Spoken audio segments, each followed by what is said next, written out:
성경 말씀 함께 봅니다. 구약 성경 이사야 43장 14절부터 20절까지의 말씀입니다.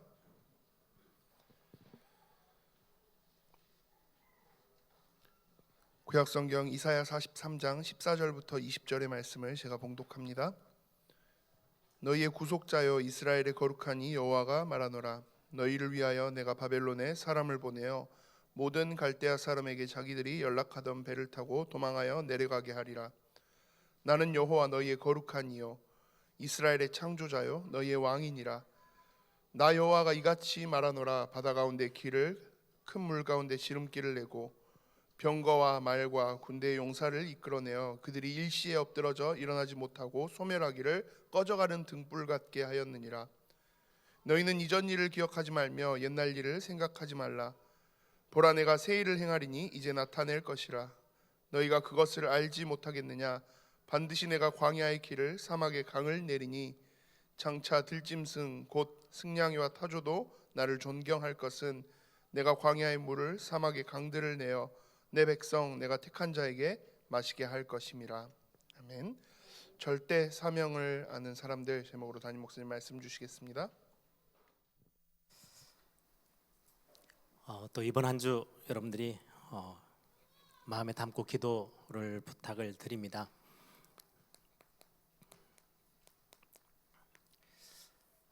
우리 권사님도 기도해 주셨는데요. 우리 청년국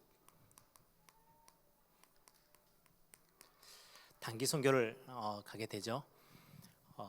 중요한 또 청년들이 시간을 많이 낼 수가 없는데 딱 우리 명절 기간이 이번엔 좀 길어서 청년들이 그 명절 기간들을 시간을 내서 일본, 또 필리핀, 중국 이렇게 다녀오게 됩니다. 지금 중국 같은 경우는 우리가 오전에도 이제 인터넷으로 막 나가는 그런 부분에는 우리가 시국 이렇게 하는데요. 실제 지금 중국은 굉장히 많이 선교의 문을 많이 닫고 있고 거의 예배하기가 힘들 만큼 좀 어려움에 있는 현장이기도 합니다. 그 현장을 들어가서 또 보고 많은 기도 제목들을 품고 오게 될 건데요.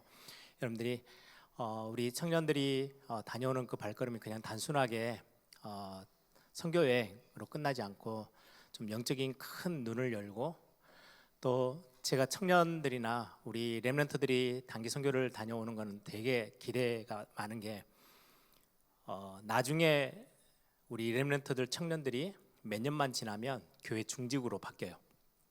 그럼 교회 중직자들 장로가 되고 우리 중직자가 되어지면 한 교회가 가야 될 선교에 대한 방향을 결정하게 되고 또 그것들을 심부름하게 됩니다. 그래서 한 교회가 어떤 선교를 하게 될 건지에 대한 굉장히 중요한 바탕이 우리 특히 가장 가깝게 있는 청년들이 어떤 선교를 보고 경험하고 오느냐가 굉장히 중요하게 돼요. 그래서 여러분들이 우리 청년국 이번에 다녀오는 일정들을 놓고 여러분들이 안전사고 없고 잘 은혜 가운데 잘 마무리하고 올 수 있도록 여러분들 기도해 주시기 바랍니다.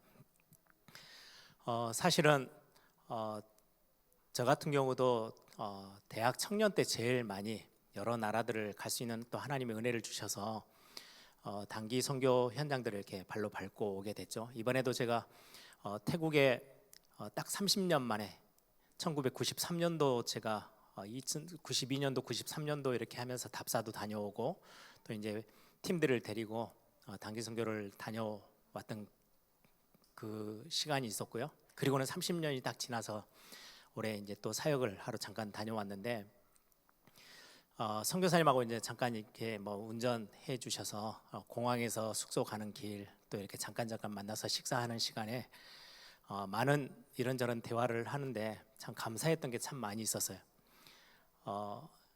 이번에는 제가 이제 태국 신학생들 RTS 학생들이 현장에 한 14명 정도, 그리고 온라인으로 이제 직접 오지는 못하고 멀리 떨어져 있어서 한 8명 정도 이렇게 같이 함께 수업을 듣고 있는 학생들인데 그냥 수련회를 가면 제가 그냥 은혜 끼치고 오면 되는데요. 이제 그 중에 이제 많은 학생들은 목회자가 될 수도 있는 그런 어떤 공부를 하고 있는 상황이다 보니까 예전에 제가 신학교 때 말씀을 듣고 또 신학교에서 공부하고 했던 것들이 많이 생각이 나더라고요. 그래서 제가 신학교를 다니면서 선교 청년 때, 대학생 때 현장을 갔던 거는 저에게는 굉장히 큰 공부가 됐어요. 예를 들면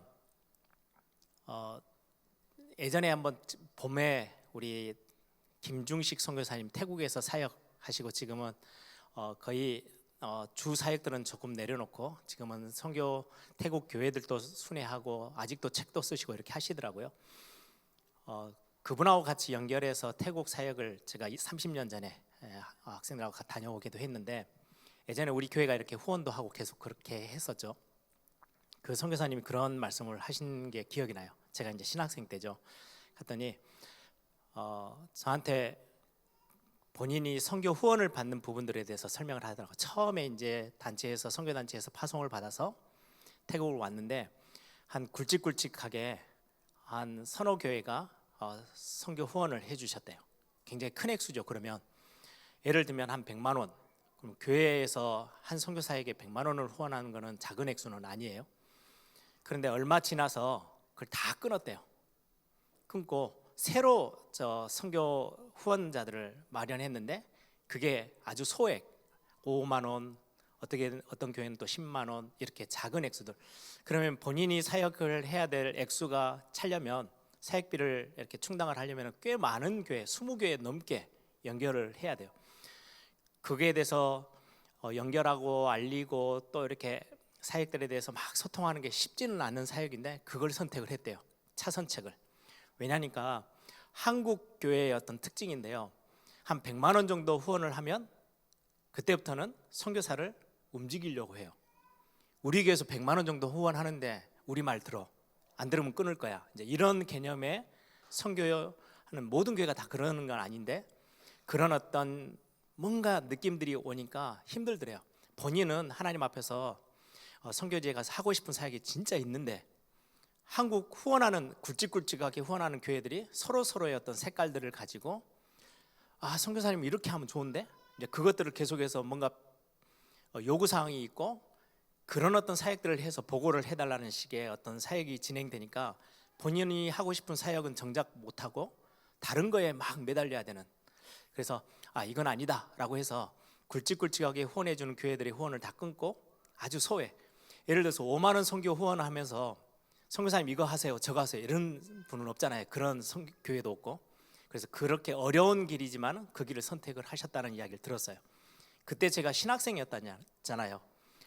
내가 앞으로 교회를 심부름하면 나는 이런 부분들을 숙지하고 교회가 큰 액수를 헌금하더라도 선교사님에게 완전히 다 맡기고 전혀 간섭하지 않고 뒤에서 기도만 하는 그런 교회였으면 좋겠다.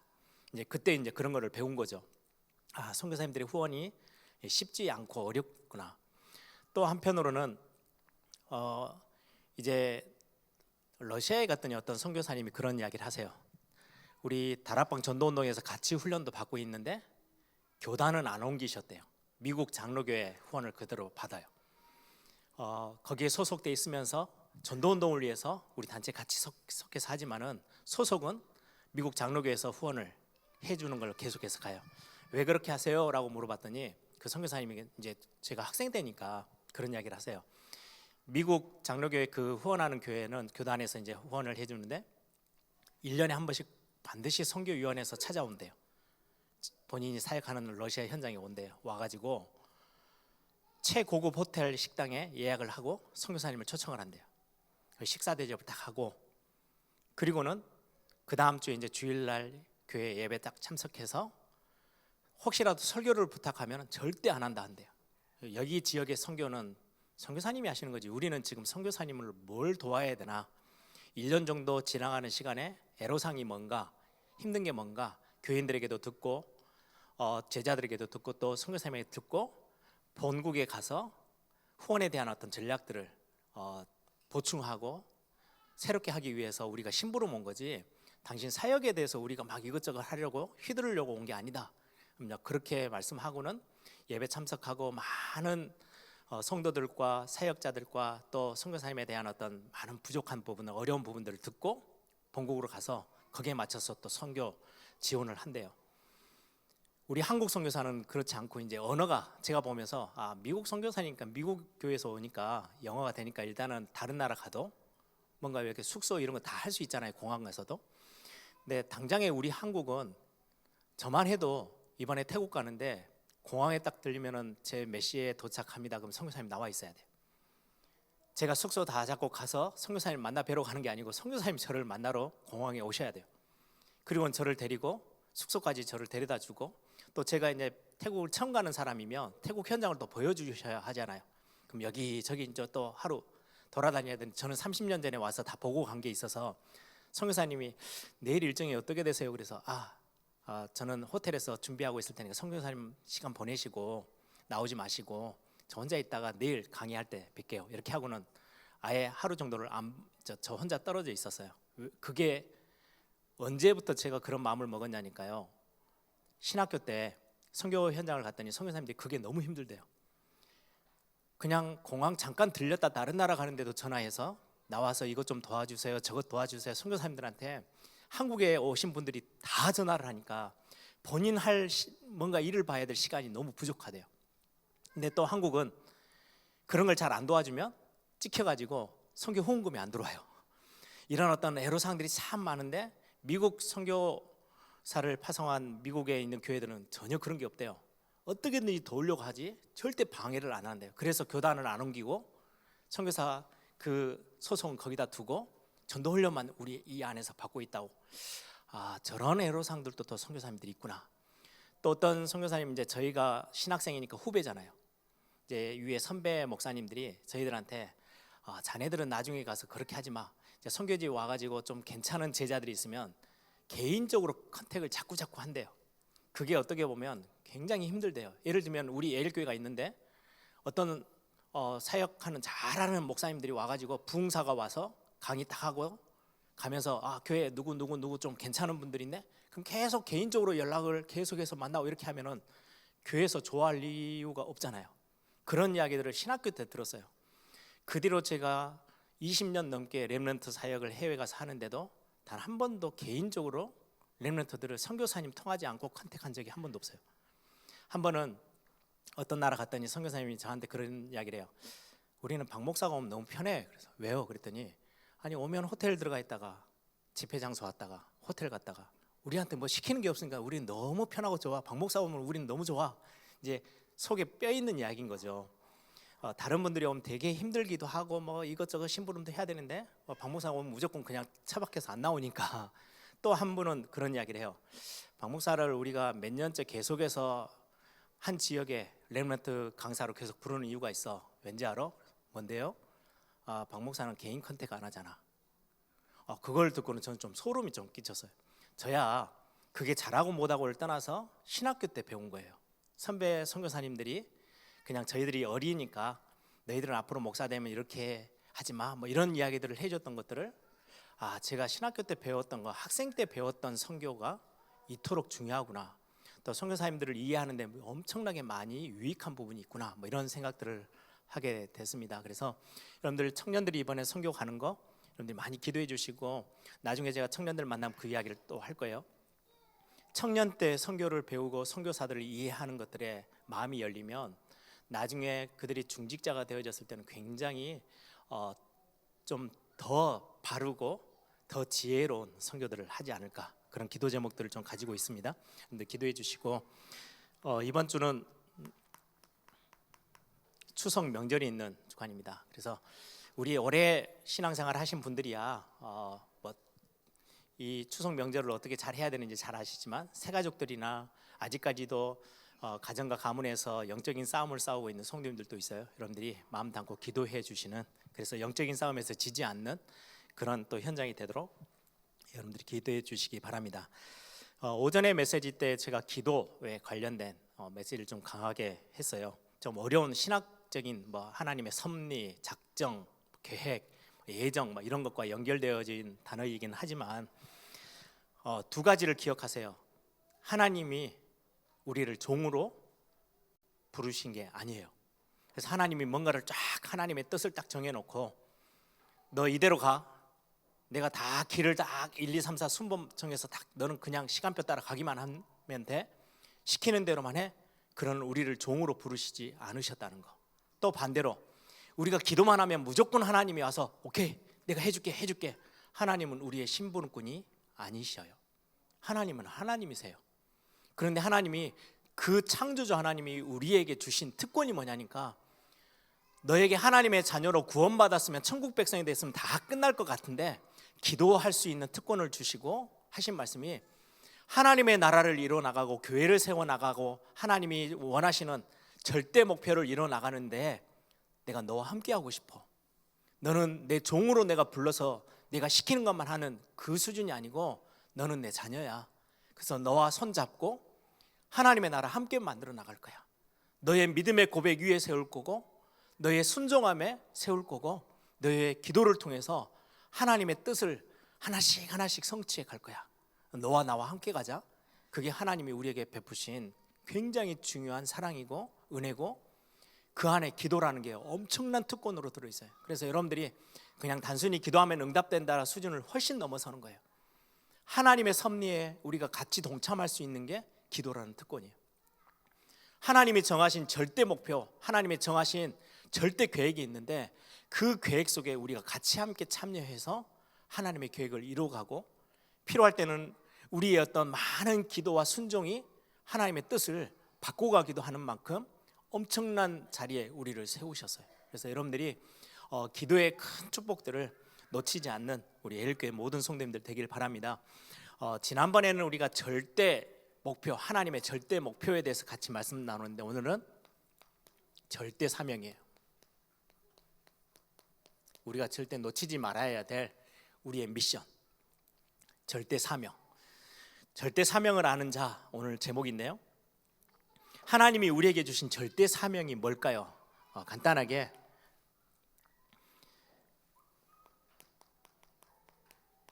우상 문화가 있어요. 세상에 우리 교회 문화가 있어요.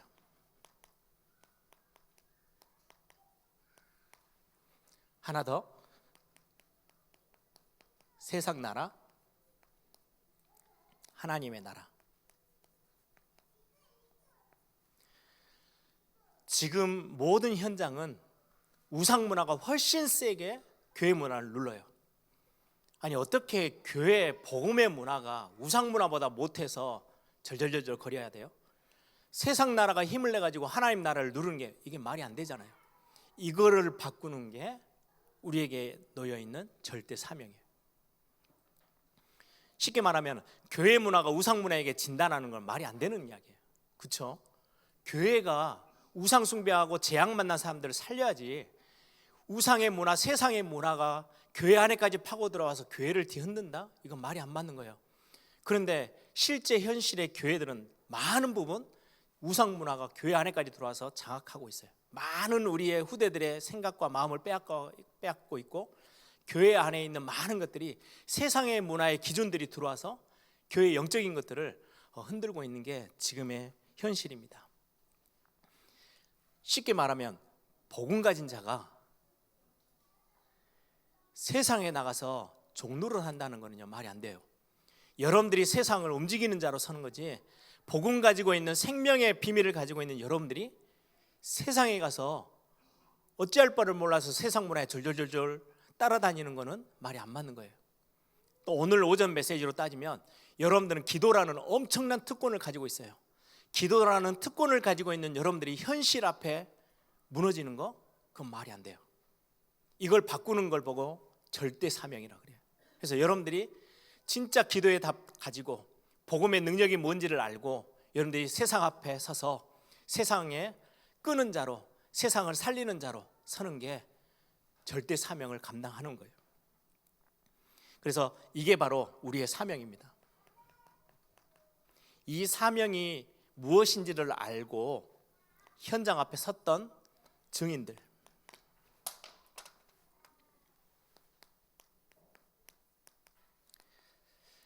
애굽이라는 현장이 엄청나게 컸죠. 강대국이에요.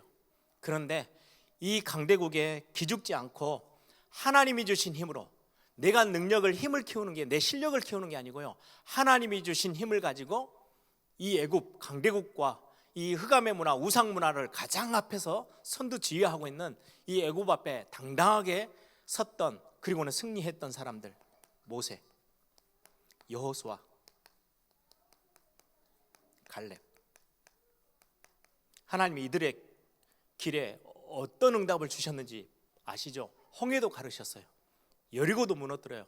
아무도 쳐다보지도 못하고 포기하고 있는 안악산지 갈렙에게 하나님이 허락하셨어요. 갈렙의 능력이 좋아서냐? 아니요.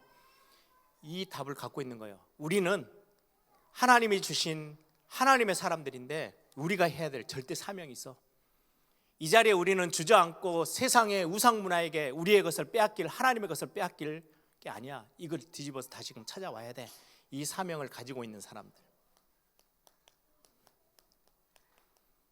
엄청난 강대국 블레셋 전부 다 쩔쩔맸어요. 골리앗이 앞에 나와서 큰 소리 칠 때, 언약궤 뺏어갔을 때, 아무도 대항하지 못할 때 사무엘 절대 사명이 뭔지 아는 거예요. 어린 나이였지만 하나님의 말씀 붙잡고, 하나님이 이 나라의 왕이시구나, 하나님이 진짜 주인이시구나. 다윗, 하나님이 이들이 완벽해서 축복하신 게 아니고요. 다윗 우리 계속 살펴보잖아요. 참 연약하고 흔들릴 때도 많았고 실수도 하지만 하나님 앞에 이 사명 가지고 하나님 앞에 엎드리고 기도하는 이들에게 하나님은 한 시대의 흐름을 바꾸는 응답을 하나님이 허락하셨어요. 그 당시 굉장한 큰 나라, 아람 나라. 그때 이스라엘을 둘러싸고 있는 나라 중에 가장 강대국 아람 앞에 기죽지 않고 완전히 승리할 수 있도록 하나님이 허락하셨던 엘리사, 엘리야, 그리고는 이 일에 같이 함께 동참했던 오바댜, 중직자죠. 그리고는 하나님이 남겨두신 7천 제자. 결국 이 일을 도단성에서, 그래서 강대국이 세다고 생각하고 다 무릎 꿇는데, 아니요, 절대 사명 가진 자들은 뭘 바꿔야 되는지 아는 거예요. 세상의 우상 문화 앞에 하나님의 백성들이 무릎 꿇느냐? 그건 말이 안 돼. 나중에 블레셋도 그렇죠. 나중에 바벨론 앞에서도 다니엘과 세 청년 무릎 꿇지 않았어요. 이게 증인들이에요. 하나님이 이들을 앞길을 어떻게 축복하고 인도하셨는지에 우리는 성경에서 증거를 보고 있어요. 그러면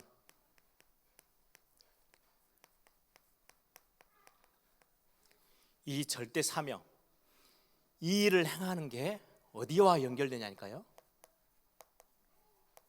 교회와 연결되죠. 그래서 오늘 우리가 건축 계획 작전 건축원금도 같이 하는데 여러분들이 교회를 놓고 기도하는 거 얼마나 중요한지요. 예전에도 제가 이 그림을 그렸죠. 교회가 하나가 제대로 서면 올바른 복음 회복합니다. 교회 하나가 제대로 서면은 올바른 전도와 선교할 수 있어요. 그래야 세상의 재앙을 막아설 수 있으니까 교회가 세워져서 후대를 살리는 거예요. 교회가 세워져서 문화도 바꿔요. 진짜 세상의 썸밋 지도자를 세우기도 해요. 이 일이 교회를 중심으로 일어나요. 그래서 교회 하나가 제대로 세워지는 것은 얼마나 중요한지요.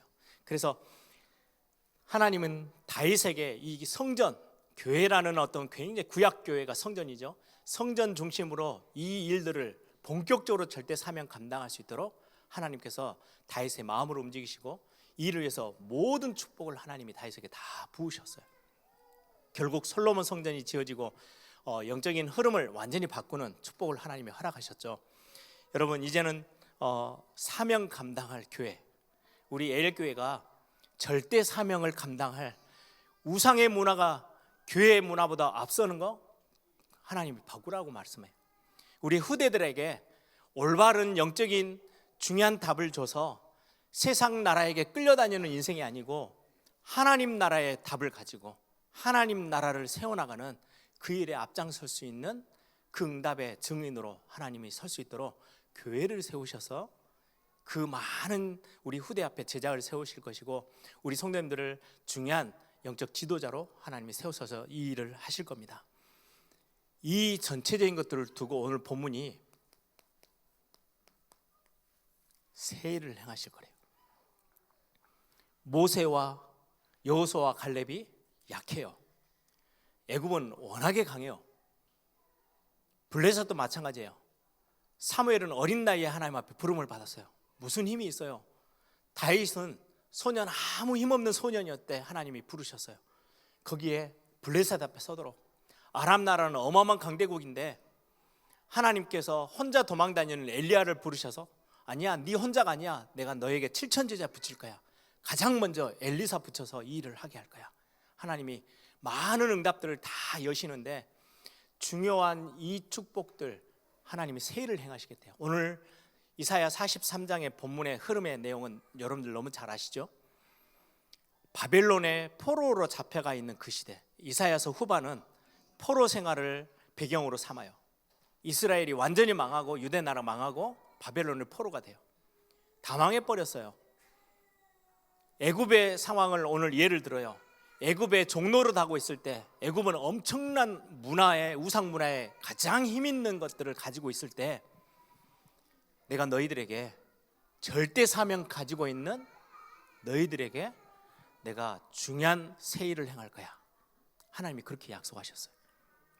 새 일을 행하셔서 사막에 강을 내시고요, 광야의 길을, 바다의 길을 내시겠대요.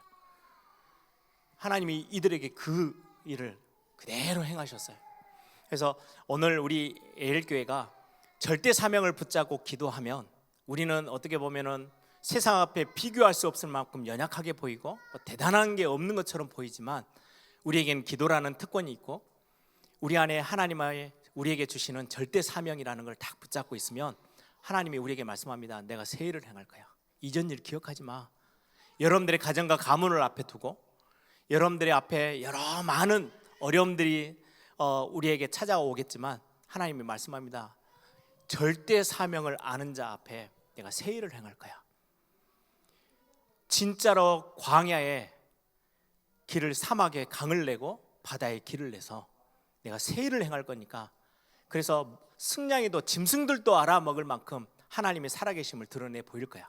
아무것도 걱정하지 말고 너 나와 함께 기도하는 그 무릎을 가지고 같이 가자 라고 말씀하시는 게 하나님이 우리에게 주시는 메시지입니다. 특히 우리 에일교회가 깨어서 기도하며 우리 교회가 하나 세워지면, 제대로 서면 진짜로 한 시대 하나님의 사역들, 절대 사명을 이뤄내는 그런 축복들이 우리 에일교회를 통해서 일어날 줄 믿습니다. 우리 한번 다 같이 한번 기도하십시다. 우리 이번에 주신 기도 제목들이죠. 청년국 우리 단기 선교하는 거, 그리고 추석 기간 동안에 우리 모든 성도들이 영적인 싸움에서 현장에서 완전히 감사 회복하고 승리할 수 있도록 우리 한번 다 같이 한번 통성으로 함께 기도하겠습니다.